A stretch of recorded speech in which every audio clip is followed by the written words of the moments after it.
pourquoi pas prendre un ouvrage de poésie, en tout cas de poésie et de littérature un peu mélangé, parce que c'est ça l'ouvrage de Morgane Formand, notre invité du jour, un livre qui s'appelle Au seuil du jour et qui est bien nommé, Morgane, parce que finalement on y rentre dans ce livre comme justement un seuil, on ouvre les pages et puis on se retrouve dans un univers, c'est le tien et c'est avec plaisir qu'on te reçoit pour la deuxième fois. Ça va bien depuis le mois de juin? La vie est belle, comme on dit. La vie est belle. Superbe. Eh ben c'est parfait. Et ce qui est vraiment cool, c'est que ce livre, eh bien, il a trouvé son lectorat pour le coup. Mais oui, c'est sorti le 8 juin et au compte, fin août, on avait la moitié des exemplaires qui étaient vendus. Ah bah c'est génial. Donc ça a été très bien accueilli par les lecteurs. Des très bons retours des lecteurs aussi pour l'instant, donc très heureux. Et donc ils te communiquent justement leur impression de lecteur, ces personnes, parce que quand on écrit comme ça, on ne sait pas qui va le lire, on ne sait pas ça va tomber entre quelles mains. D'ailleurs, il y a une part de mystère, je suppose, à ce propos-là. Qu'est-ce qu'on te donne comme impression sur cette littérature qu'on va un petit peu présenter juste après? Comme tu le disais tout à l'heure, il y a eu un financement participatif en fait qui a été opéré, donc inévitablement c'est un peu l'entourage, les amis, la famille au début qui a contribué à ça, donc c'est plus commode d'avoir certains retours. Et puis il y a quelques lecteurs, acheteurs inopinés qui envoient des SMS ou des mails ou croisés au marché par exemple, qui vont m'en faire un retour et c'est toujours extrêmement plaisant. Donc tu résides du côté de Plouézec, je le disais, tu es chouchonnier aussi, hein, c'est ton métier, oui, tout simplement. On va en parler aussi rapidement évidemment, mais je reviens sur cet aspect particulier parce que ce livre il mélange à la fois la littérature et la poésie avec des textes plutôt ciselés, plutôt brefs d'ailleurs, assez. Voilà, il y a même quelques lignes, hein, on n'est pas loin du haïku de temps en temps. Donc c'est pas forcément, voilà, je veux dire, c'est pas du roman. Et pourtant, les lecteurs ils sont assez ravis. Comme tu disais, les retours sont plutôt positifs. Au-delà du cercle familial, bien entendu. Ouais, clairement, ouais. Mais après, c'est vrai que c'est un style d'écriture un peu particulier qui va être très, très condensé. C'est pas spécifiquement de la poésie en tant que telle, mais c'est plus un regard poétique sur le monde. C'est une posture. Alors, entendons-nous bien, le terme de posture peut avoir quelque chose de mal connoté des fois. Si on se rapproche des zazen, la posture, c'est ce qui empêche l'imposture. Donc voilà, c'est plus essayer d'être droit dans soi, de regarder le monde avec tout l'amour possible pour essayer d'en saisir la beauté et la retransmettre au monde derrière par l'écriture. Et cette beauté, tu la vis au quotidien en habitant d'abord à un endroit qui est quand même plutôt beau, tout simplement, c'est Plouézec. Et c'est aussi finalement cet aspect artisan qui est le tien. De par ton métier, mais aussi de ton écriture, je trouve qu'il y a quelque chose, alors c'est plutôt flatteur quand je le dis, il y a quelque chose de l'ordre de l'artisanat pratiquement, avec une inspiration, on sent que tu puises vraiment dans ce qui t'entoure immédiatement. Clairement, c'est une démarche quotidienne qui est issue à un moment dans ma vie d'un choix de vie de quitter la ville, de revenir à la nature, à la campagne et d'essayer de se reconnecter à des choses plus profondes, que ça soit en soi ou à l'extérieur.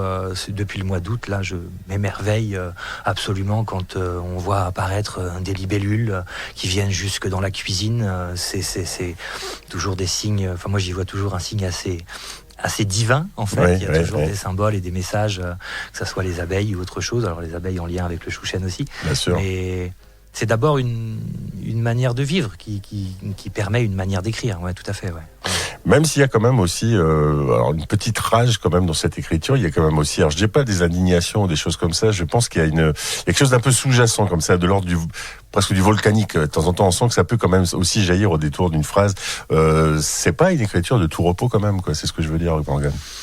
Il y a quelque chose, un sentiment d'urgence généralement dans l'écriture, quelque chose d'un peu pressé.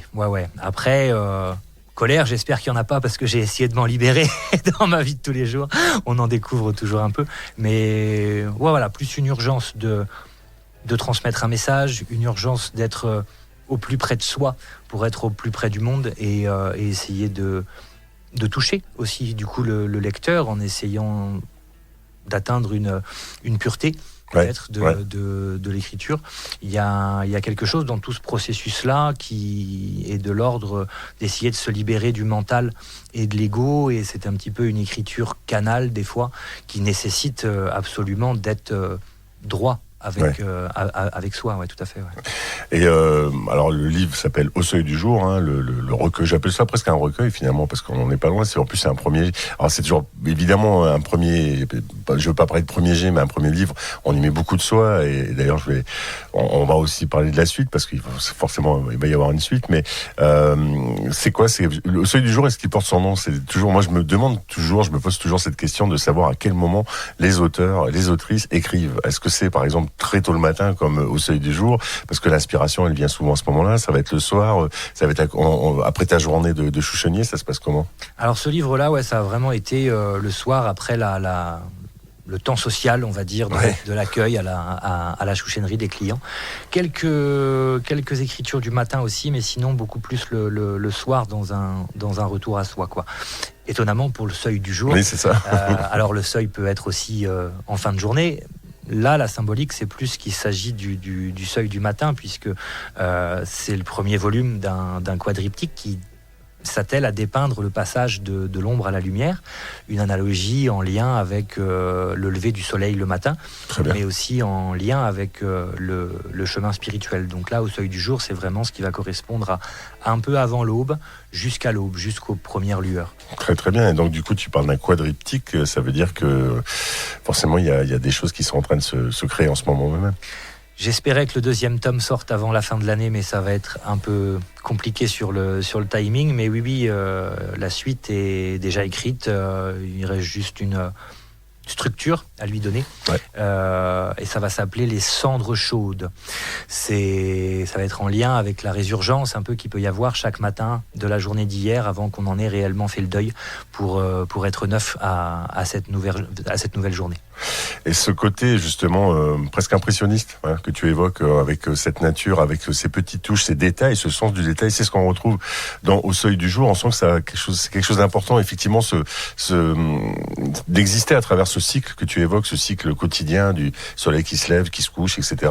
Dit comme ça paraît banal, mais c'est jamais banal. Et c'est ce que tu nous dis dans cet album, voilà, lapsus, dans cet ouvrage Au seuil du jour. Je dis, c'est presque lapsus parce qu'effectivement, c'est un petit recueil, un petit peu à l'image de ce que j'évoquais tout à l'heure avec le groupe Domi, c'est que chaque page est une nouvelle entrée dans ce cycle, dans ce quotidien finalement. Alors si c'est un album, c'est bien, ça veut dire qu'il y a de la musicalité. Oui, il y en a, en plus ça a du rythme, c'est vrai en plus. Et si c'est un recueil, uniquement si c'est un ordre de cueillir une nouvelle fois. Ouais, voilà. Ouais. Mais oui, nature très présente et dans ces cycles. En fait, toute la structure n'a pas été pensée. C'est quelque chose qui est arrivé vraiment par la suite dans le déroulement de l'écriture. Ouais. Et ce premier volume, l'écriture a commencé au 8 août 2023. Alors il y a tout un rapport numérologique en fait aux choses cachées dans la symbolique de la structure de cet ouvrage. Et voilà, donc en gros août, septembre, octobre, ce qui va correspondre à l'automne celte, de la fête de Lunasa jusqu'à la Saint-Main. Et les autres volumes ont suivi un peu ce processus-là aussi des saisons celtes. Ça n'a pas été fait exprès, ça n'a pas été choisi, ça s'est révélé par la suite, le fait d'avoir été calé avec ça.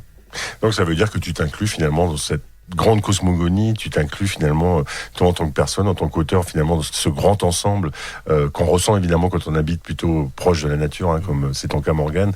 Tu t'inscris là-dedans. Question toute simple, mais qu'est-ce qu'il y a dans la bibliothèque de Morgane Formand ? Il y a des dictionnaires des symboles, des choses comme ça. J'ai acheté une étagère neuve il y a très peu de temps en plus.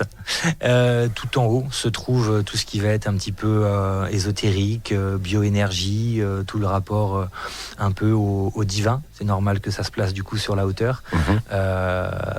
Toute la collection des Christian Bobin se trouve en centrale, au milieu, puisque c'est quelqu'un qui reste assez central dans les inspirations, dans ce que je vais aimer dans l'écriture, dans la poésie, dans la manière de regarder le monde.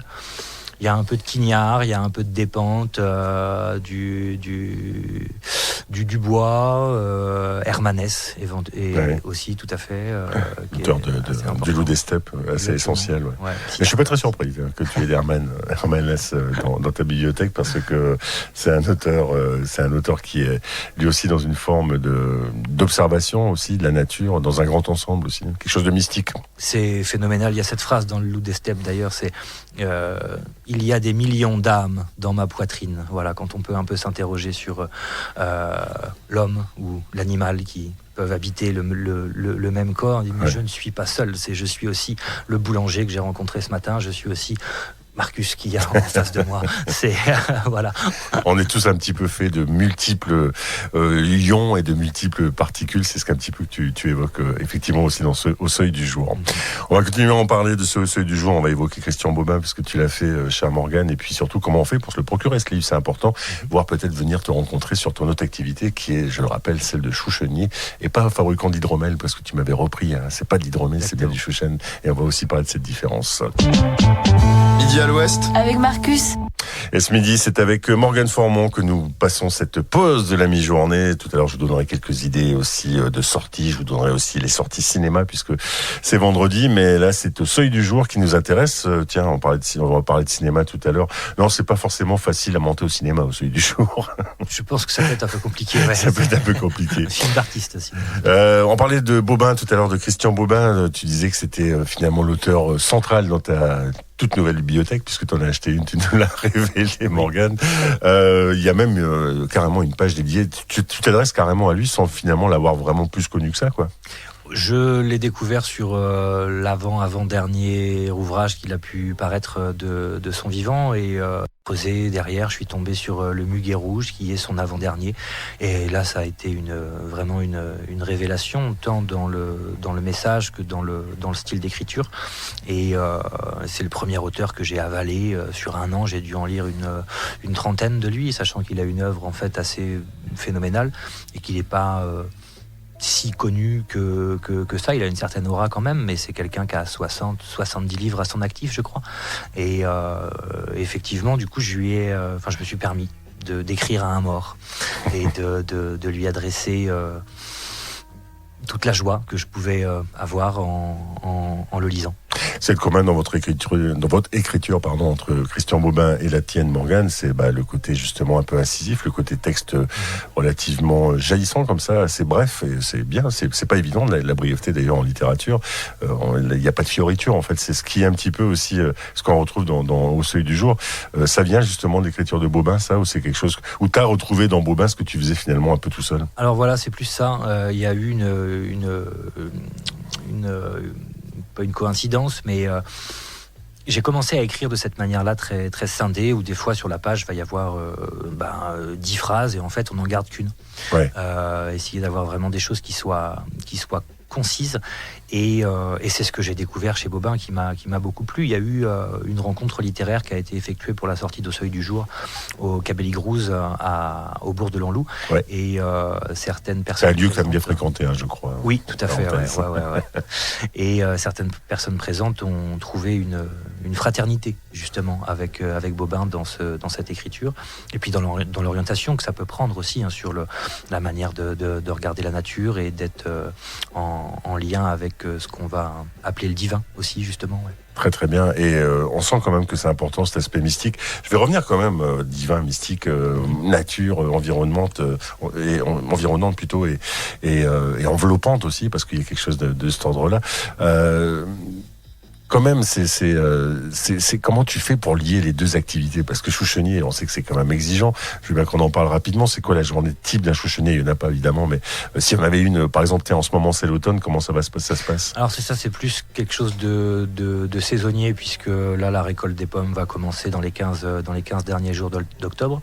On va avoir les pressés derrière, et puis l'ensemencement en miel qui va suivre.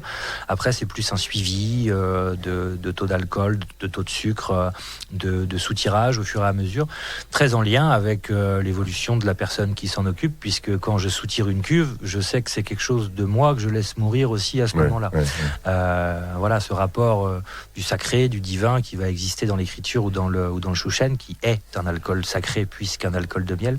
Un des plus vieux alcools du monde, on a trouvé des traces jusqu'en Éthiopie, et c'est vraiment un alcool, une boisson qu'on retrouve dans le monde entier en fait, où il y a du miel tout simplement. C'est ça, l'hydromel est une découverte de l'homme, le mélomel est une création de l'homme. Oui. Alors pour le coup je suis producteur de mélomel, donc c'est quelque chose qui a été découvert, mais oui c'est le fait de fabriquer cet alcool, c'est un rapport sacré au monde et essayer de lui rendre sa noblesse. Le chouchen est très galvaudé, on entend souvent « Oh là, j'en ai bu il y a 20 ans, j'aime pas, goûte celui-ci ouais. ». Je me réclame plus de l'école des années 90 qui militait pour le renouveau du chouchen pour des choses moins sucrées et moins alcoolisées. Le but a été en fait de baisser les volumes alcooliques pour augmenter les taux vibratoires. Ouais. Voilà. Bon, comme ça, c'est clair et net. Et justement, pour reprendre la question, comment tu fais pour jongler est-ce que c'est quoi qui nourrit? C'est l'écriture qui va nourrir la fabrication, ou c'est le chouchen qui va nourrir l'écriture, sans forcément en boire d'ailleurs. Hein, ouais. Étonnamment, c'est pas très en lien. C'est vraiment cette notion de sacré que j'essaye de mettre dans mon quotidien, dans mes échanges, dans mon rapport au monde, à l'autre et à moi, qui va être le lien, mais c'est pas le chouchen qui me fait écrire et c'est pas l'écriture qui me fait faire du chouchen. Le lien est vraiment quelque chose d'intérieur, dans une démarche de soi et du monde. Très très bien, on parlait tout à l'heure de Bobin, je reviens un peu sur la littérature, on parlait d'Hermann Hesse, et est-ce qu'aujourd'hui finalement tu te retrouves au-delà de tout ça, où tu te retrouves dans des auteurs, c'est ce que je veux dire, des autrices d'ailleurs, pourquoi pas, mais ou alors vraiment c'est ton univers à toi, parce que finalement je le disais, c'est un premier ouvrage, l'écriture c'est pas quelque chose que tu fais depuis que t'es tout petit en vrai. J'ai toujours écrit, depuis que je suis en âge de pouvoir le faire, bien mais c'était des chansons et vraiment en août 2023 je me suis libéré de la rime pour en arriver à la prose. C'est drôle que tu dis ça, parce que souvent c'est plutôt le chemin inverse, on va vers la rime parce qu'on maîtrise, non? Ouais, je sais pas. Parce que se libérer de la rime, c'est quelque chose de fort quand même, je trouve. C'est peut-être que ça nécessite quelque chose de plus concis, effectivement, d'écrire en prose, et que c'est de cette manière-là que peut ressortir cette chose de mystique dont tu pouvais parler tout à l'heure. La rime est assez... ça donne un cadre un petit peu plus fixe, quoi. Ouais. La prose, je trouve, permet une plus grande liberté, quoi. Et même si tout ça garde le sens du rythme, avec ton autorisation, je vais lire quelques lignes au seuil du jour, parce que je les ai sous les yeux. Le temps de mettre mes petites lunettes, on va être honnête. Pardon. Et je m'éclaircis un peu la gorge, parce que comme vous le savez, hier, il y a eu des concerts. Laisse la lumière se poser sur toi, s'engouffrer dans tes veines et réchauffer ton cœur. Le soleil ne brûle pas, il pense. La vie suggère ses intentions. Chaque journée est neuve d'hier, l'astre roi s'offre la quintessence de ses innombrables naissances. Saisis l'aurore et la journée sera tienne, jamais tiède des images de la veille. Deuil en deuil, laisse mourir dans tes yeux les vieux reflets de l'ego. Souffle et jouis du présent qui se donne à toi comme le parfum des roses blanches qui ne demandent rien en retour, sinon que l'effluve provoque une rivière de sourires dans ton sang. La lumière, c'est ta justesse. On va parler de la poésie. Oui, quand même. Ouais, tout à fait. Ouais. C'est. Alors, tu disais tout à l'heure, est-ce que c'est vraiment mon univers? Est-ce que c'est inspiré? Il y a quelque chose de. J'ai pas été un grand lecteur pendant longtemps, et je tombais sur une phrase il y a pas longtemps je sais plus quel écrivain, qui disait: un écrivain qui ne lit pas, c'est comme un jardinier qui n'arrose pas ses plantes. Je suis pas trop d'accord avec ça, en fait. Le but, c'est d'essayer de garder du recul, de justement pouvoir avoir des choses qui nous sont propres. Alors peut-être que ça a déjà été écrit, mais ça sera refait d'une autre manière, quoi. C'est pour moi, l'écrivain, c'est avant tout celui qui marche. Ouais. C'est le fait de marcher, de se déplacer dans le monde, de trouver son rythme dans la marche à pied, et de s'extasier de la beauté d'un chêne qui apportera toujours plus de lumière qu'un réverbère, étonnamment. La lumière, c'est quelque chose de central. Hein. Elle revient souvent dans sous ta plume, elle revient souvent, d'ailleurs, la couverture du livre, elle est aux couleurs du soleil aussi, il y a quelque chose de cet ordre-là. On sent que c'est un élément très très important. Là aussi, c'est peut-être l'aspect un peu celte des choses. On sait que la lumière, c'est important pour les Celtes. Ouais, on en revient sur ce côté sacré, divin. Alors c'est intéressant que tu parles des Celtes là-dessus.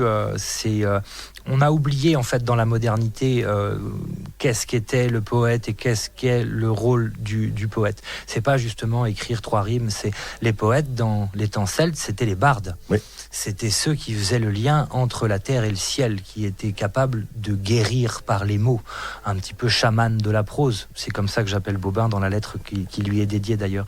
Mais il y avait quelque chose de guérisseur. C'était des messagers aussi. C'est ce qu'on retrouve chez les griots finalement dans le monde de l'Afrique de l'Ouest, par exemple. Tout à fait. Quelles que soient les différentes cultures, il y a ce rapport où l'homme se situe sur la terre et en dessous du ciel. Le but étant de faire des bonnes racines, de monter, de s'élever, et c'est ça tout ce travail quotidien et spirituel, et je dis quotidien parce que ça recommence tous les jours. Et ouais, effectivement, à l'image de, je reviens à cette image d'artisan. Moi, je te présente aussi comme artisan. Un bar d'artisan, c'est pas mal. Oui, c'est très joli. C'est très joli. Ce livre, donc, je vous le rappelle, qui se nomme Au Seuil du Jour, signé Morgane Formon, il est aux éditions Morgane. Comment on fait s'il en reste? D'abord, est-ce qu'il en reste un peu en exemplaires? Il en reste. Ah, la moitié a été vendue, donc voilà, très bonne chose. C'est déjà une bonne nouvelle, parce que je vous rappelle que c'est le mois de juin, c'est pas si vieux. Hein. Mais carrément, ouais, ça a été. Comme quoi, l'été on le lit, c'est bien. Oui, une belle surprise. À Saint-Brieuc, c'est disponible au Café Bojungle à Robien, à la Fnac également, chez Babel, la boutique à bouquins à Ploua, où d'ailleurs il y a une rencontre littéraire demain à 18h30. Faut le dire. Où il y aura une explication beaucoup plus sur la structure un petit peu cachée de l'ouvrage. Et puis à Lannion, chez Goualarn, au Bel aujourd'hui, à Tréguier. Enfin, c'est pas mal distribué dans les Côtes-d'Armor en fait. Très très bien. Puis c'est des belles librairies que tu évoques, qui font vraiment un boulot de.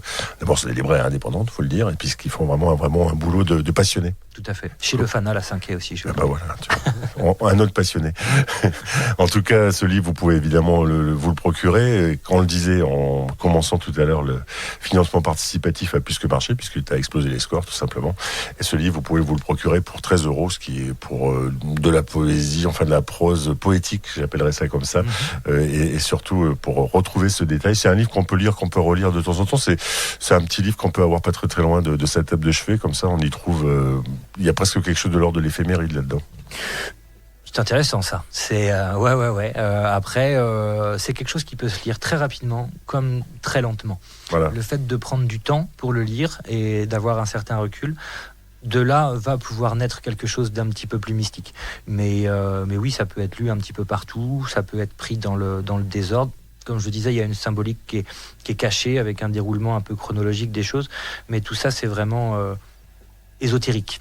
La chose qui va apparaître clairement à tous peut être pris dans le désordre sans aucun problème. Donc voilà, on peut lire, on peut s'arrêter, et puis au-delà des apparences, il y a plein de choses qu'on peut retrouver de l'ordre du symbolique dans ce livre de Morgane Formon. Rappelle-nous demain le rendez-vous, si tu veux bien, Morgane. Oui, chez Babel, la boutique à bouquins à Ploua, Café Librairie, à 18h30. Très très bien, donc une bonne manière de commencer sa soirée, c'est d'aller parler de littérature. C'est toujours bon pour l'esprit, la littérature, c'est la véritable liberté.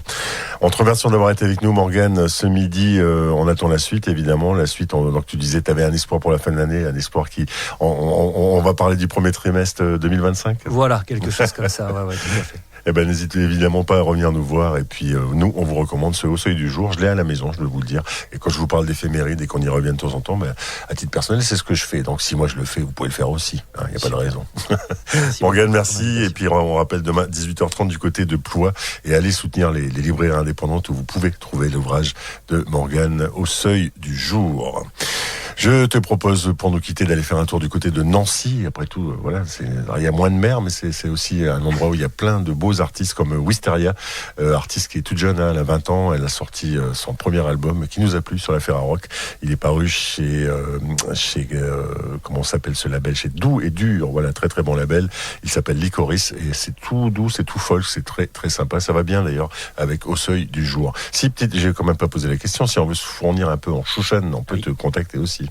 Tout à fait. Jusqu'à la fin du mois, là, je suis ouvert au 12 chemin de Kergolais. C'est la chouchennerie du Loup en Plouézec. Du mardi au samedi, de 11h à midi et de 15h à 18h. Passé cette période, faudra passer un coup de fil. Il y a toutes les informations sur le Facebook de la chouchennerie du Loup. La chouchennerie du Loup, c'est important, et oui, parce que tout ça, ça fonctionne avec les saisons, un peu comme la littérature aussi, après tout. Quand on l'évoque chez toi, Morgane Formon, oui, donc on va pas n'importe comment, on fait attention à tout ça aussi, c'est important à dire. On essaie d'être calé. Merci beaucoup.